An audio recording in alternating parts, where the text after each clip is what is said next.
Section 1. You will hear some people talking about getting exercise. First, you have some time to look at questions 1 and 2.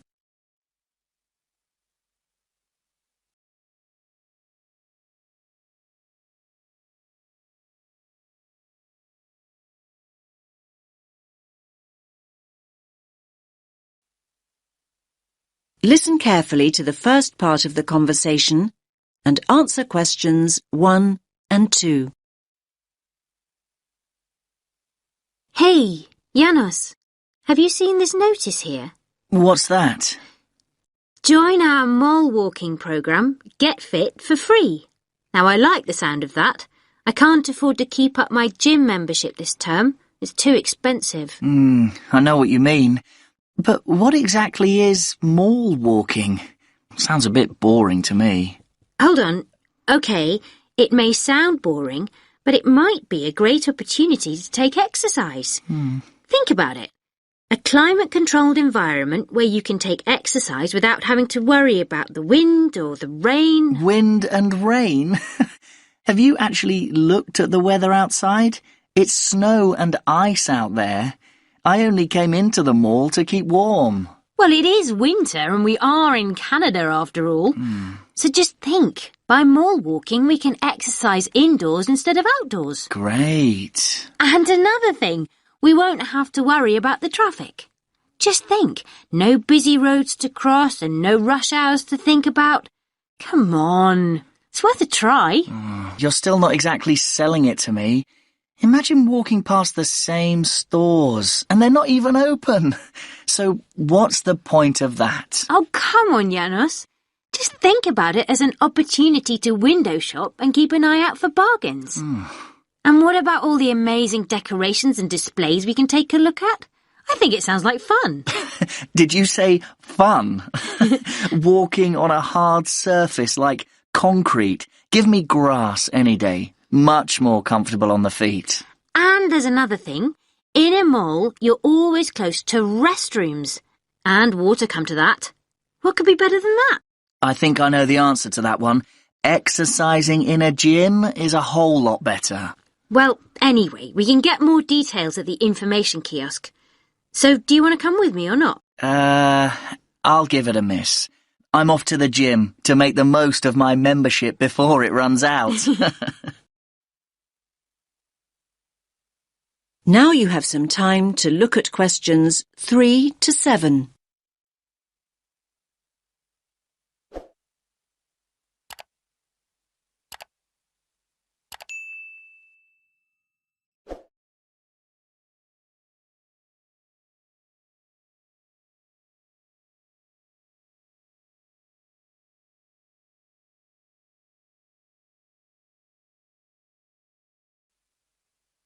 Now listen to the next part of the conversation and answer questions 3 to 7.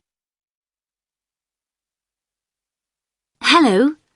I'd like more information about the mall walking program. Great. We're always looking for new members. Can I just ask you how you found out about the program? On the notice board on the first floor. Oh, that's great. Most of our new members come through the website or through friends. Good to know people still read the notice board here in the mall. Yes, I guess so.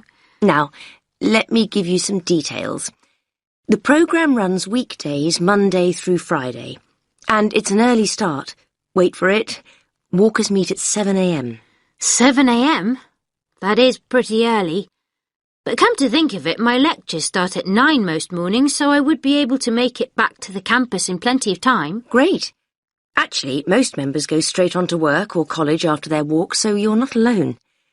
Now, our members meet here on the ground floor. Here at the information kiosk? No, just over there at the food court. Oh, the food court. OK. Yes, just follow the smell of coffee. Normally about 10 to 15 people show up for each walk, but numbers can vary. So, up to 15 in a group. That's an ideal number. Glad it's not 50. And how long do the walks last? You can expect to walk for 1 hour, but some groups do less, half an hour or so, and a few groups even do up to an hour and a half. so it's best to check when you arrive. Which day were you thinking of starting? Now you have some time to look at questions 8 to 10.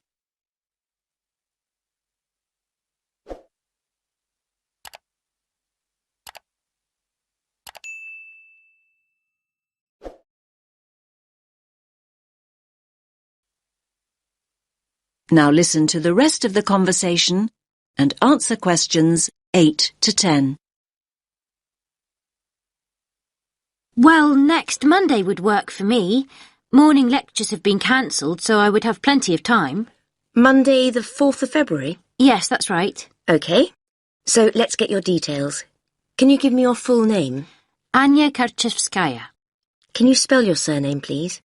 Yes. Karczewskaya.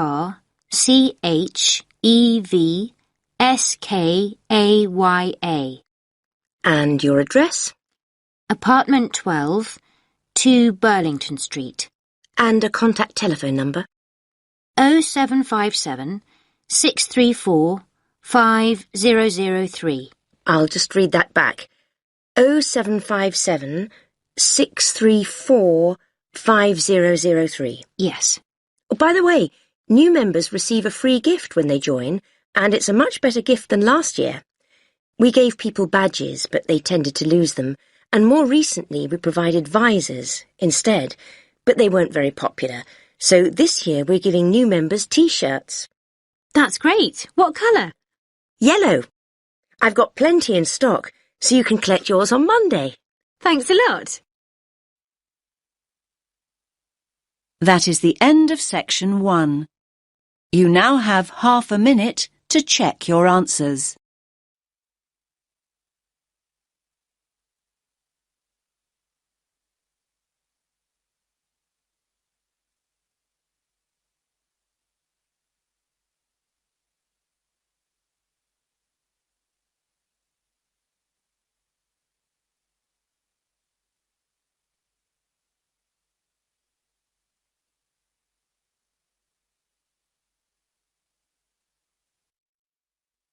Now turn to section 2. Section 2. You will hear a man talking to teenagers about archery. First, you have some time to look at questions 11 to 13.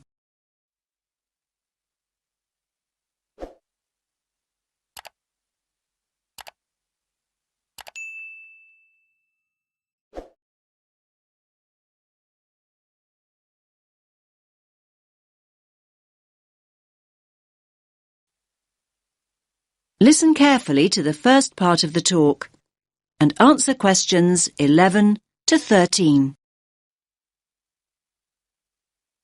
OK, can you gather round again? Is everyone here? No, we're missing 2.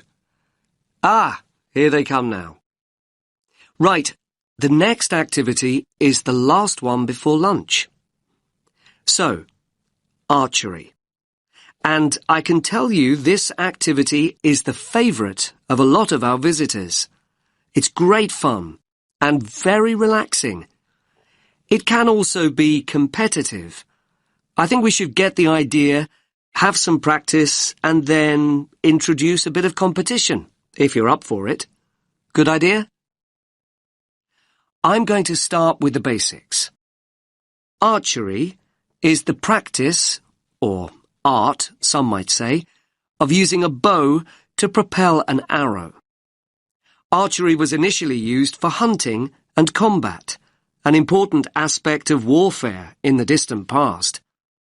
Today, archery is largely a recreational activity and sport.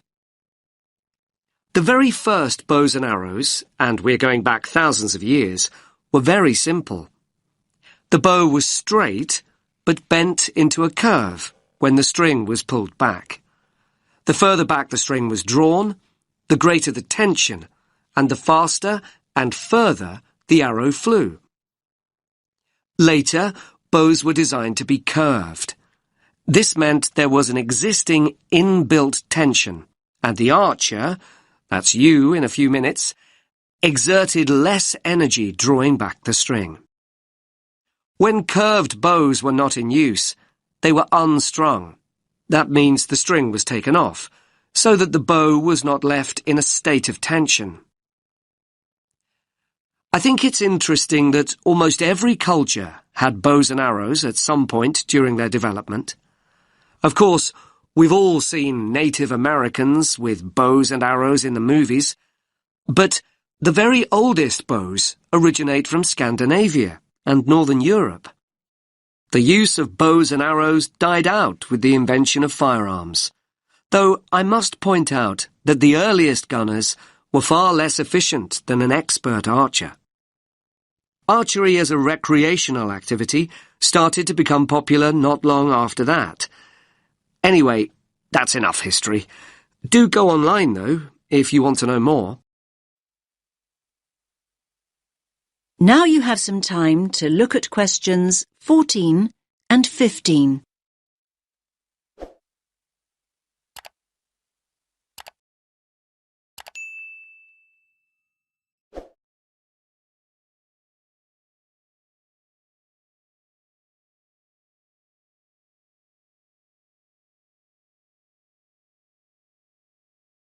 Now listen to the next part of the talk and answer questions 14 and 15. Right, the practical side. First of all, safety. Now, you might have played with bows and arrows when you were kids, but these bows and arrows aren't toys. They're not dangerous if used properly and safely, but they certainly can be dangerous if used carelessly. So everyone, please stand here on this side of the line until I say otherwise. Nobody walks towards the targets until I say it's safe to do so. When I say so, everyone puts down their bow and then we can all go into the target area. Each of you will fire one at a time. I don't want to see anyone load their bow when it's not their turn. When you've fired, you put your bow down and wait until it's your turn again. Is that clear? Now you have some time to look at questions 16 to 20.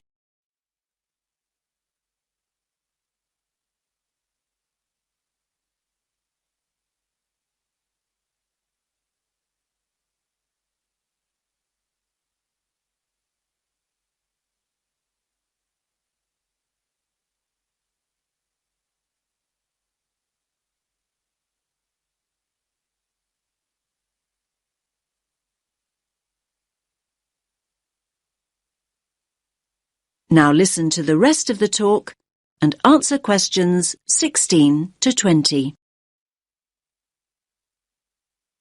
Let's take a look at the equipment. The bows are fairly heavy.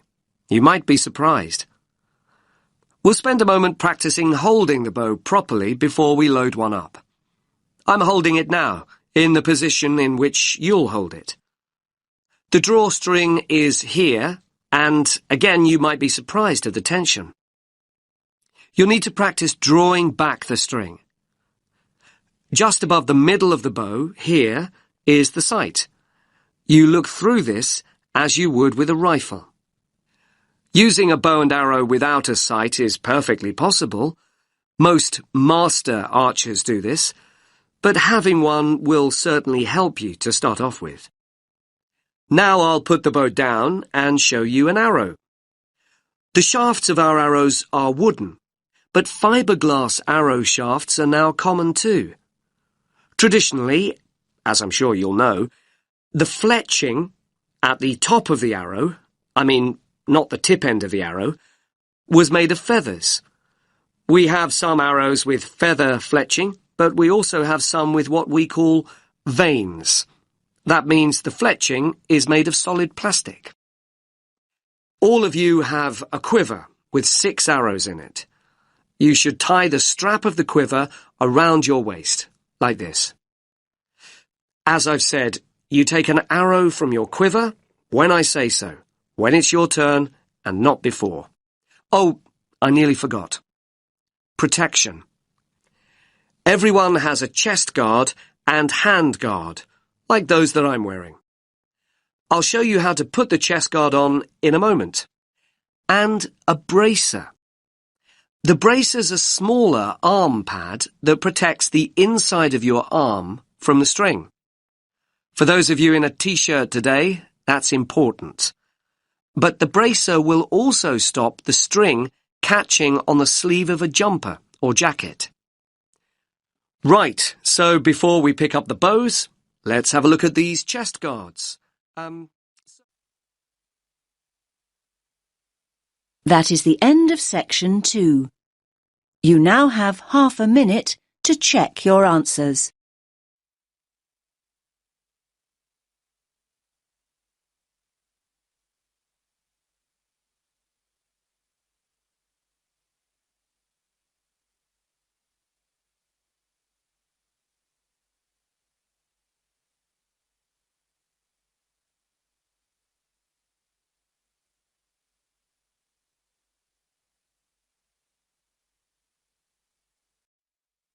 Now turn to section 3. Section 3. We'll hear 2 students talking about reading. First, you have some time to look at questions 21 to 24.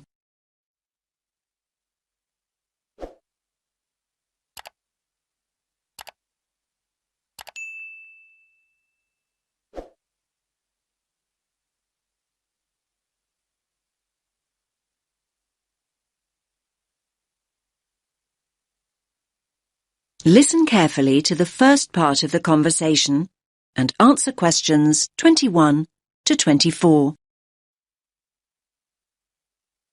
Hi, Milena. How's your research for your assignment going? Which assignment, Josh? The one on sustainable transport. It's due in on Friday. Oh, I've not nearly finished it. I've still got so many articles to get through. In fact, I need to read another 2 books on the reading list before I can even think about writing it up. It doesn't help that I'm a really slow reader. Well, why don't you practice speed reading, just like me? Oh, let me into your secret. If anything, if I don't get a move on, my assignment is going to be late. What exactly is speed reading, anyway? Well, speed reading basically means reading faster and more efficiently. It can make such a difference. I've noticed the benefits already, and I've only been doing it a few weeks. Sounds good. What benefits are we talking exactly? Well, the majority of people read at an average rate of 250 words a minute. So that means that an average page in a book or document would take you around 1 or 2 minutes to read. So up to 2 minutes a page? That sounds quite fast to me. I reckon I spend at least 5 minutes on each one. But just think about it. Imagine if you could double that rate to 500 words a minute. You could zip through all the articles and books in half the time. Another thing is that it can help you understand the basic structure of an idea or an argument much better. Now you have some time to look at questions 25 to 30.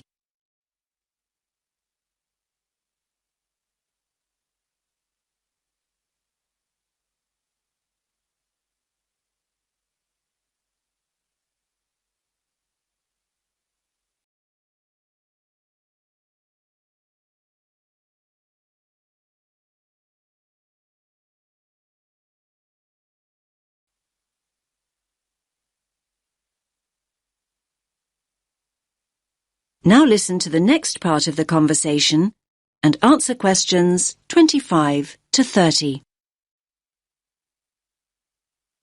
You make speed reading sound like some kind of sport. Well, actually, speed reading is a bit like playing sport. I like to think it's similar to running. Running? Much too fast for me. I'm more of a jogger. You're not selling it to me very well. Okay, but just think about what it takes to be a fast runner. You can learn the techniques, but to get really good at it and build up your speed, you really need to practice. But athletes train for hours every day. That's true, but your reading speed can improve if you practice a few basic techniques. The first thing to do is to actually find out how fast you're reading at the moment. also time my current reading speed.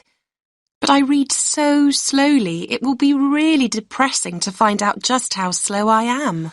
Believe me, timing yourself is a really good idea and it's so easy to do. There are lots of online speed reading tests. You just enter the words reading speed test into Google and loads will come up. You could also do a reading comprehension test and see how well you understand what you're reading. I don't know. But remember to read at your normal speed and time yourself on a few different pages. The average of your times should indicate your average reading speed.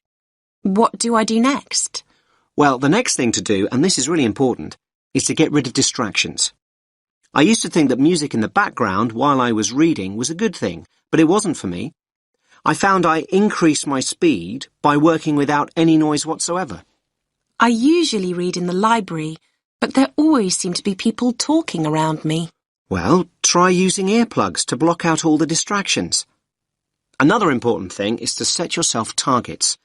Basically, if you know what your goal is, you're more likely to achieve it. My goal? Well, that's easy. I need to find out about the problems of accessible transport in Africa and then think about some solutions. I know what I need to do, but I keep skipping back to a sentence I've just read. And at other times, I go back a few pages just to make sure that I've read something right. I know what you mean. Actually, a lot of people do that when they read. They reread material when they don't actually need to. It's called regression, and it's important to get out of the habit of doing it. You can reduce the number of times your eyes skip back by running your finger or a pencil along each line you read. Your eyes will follow the tip of your finger, and this helps you avoid skipping back. Why not give it a try? Yes, I think I'll give it a go. But I suppose the first thing to do is find out what my reading speed is. What a thought! That is the end of section 3. You now have half a minute to check your answers.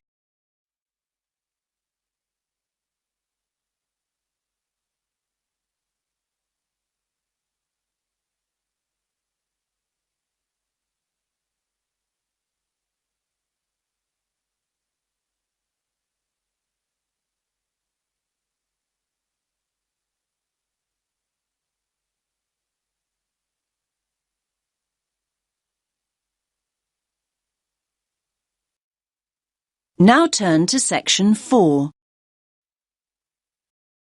Section 4.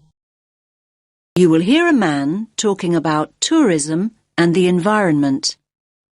First, you have some time to look at questions 31 to 40.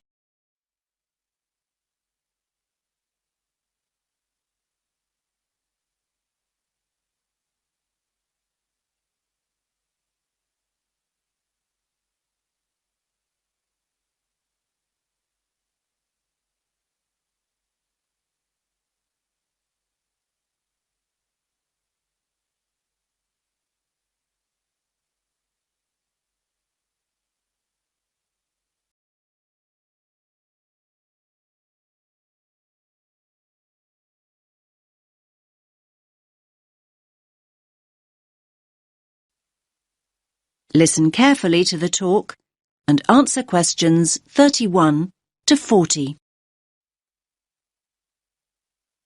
Good morning, everyone. Let's make a start. Now, over the last few weeks, we've looked at some key areas in the travel and tourism module.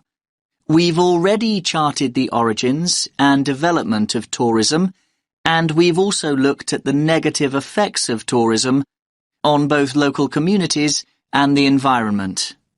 So, in this lecture, we're going to focus on ways in which tourists can actually benefit local people and natural areas if they travel responsibly. And this kind of travel is known as ecotourism. Now, there's no one definition of ecotourism. In fact, it can be interpreted in a number of different ways. This means it represents different things to different people. And sometimes people misunderstand ecotourism altogether. They think of it as just spending time in nature or natural areas. However, the truth is far more complex.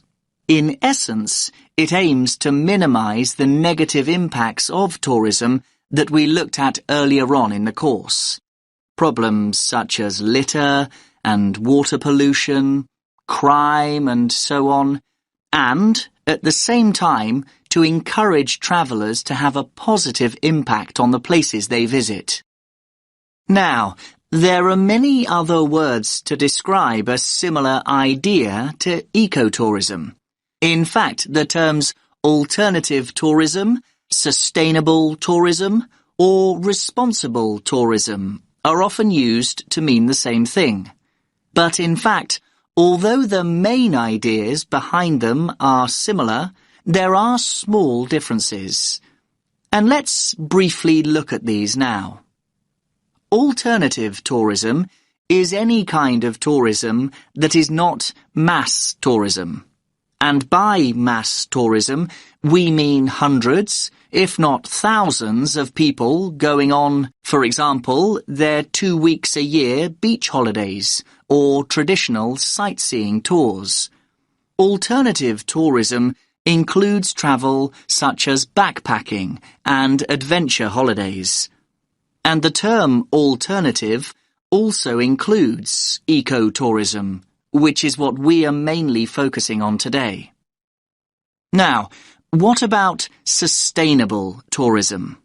Sustainable tourism has the same ideals as ecotourism, but it isn't limited to natural areas. So, you can have a sustainable tourist experience in a city or a town. And then we have responsible tourism. What does that mean exactly? Now, basically, this involves acting responsibly and respectfully as a guest when we travel overseas. And what do we mean by respectful? Well, being respectful might involve asking permission to take photographs, or go into someone's home observing some of the customs of the local community, such as dress, or making an effort to learn the language. Now, ecotourism can be passive or active. So, what do we mean by passive tourism? Well, let's think of some specific examples. A passive tourist might buy their holiday package from a company that donate part of their profits to local charities. Or a passive tourist might book environmentally friendly accommodation. This means choosing to stay in a hotel which may use solar power as a source of energy, or changes sheets and towels for their guests less frequently. Now, active ecotourism's a way for people to enjoy everything that nature has to offer, and at the same time enable them to leave a positive mark on the environment. Now, this kind of ecotourist is sometimes referred to as a voluntourist. That's a combination of volunteer and tourist. You get the idea. Now, voluntourists prefer to experience a new place in an active way. And this doesn't mean sitting in a tourist bus or listening to a pre-recorded guide. Basically, they want to physically connect with the place they're visiting. And this includes connecting with humans and animals. Now, their approach to travel can make a real difference and can really benefit the places and the communities they choose to visit. Voluntourists often help local people construct and repair buildings, or it could mean being willing to help a community with nature conservation.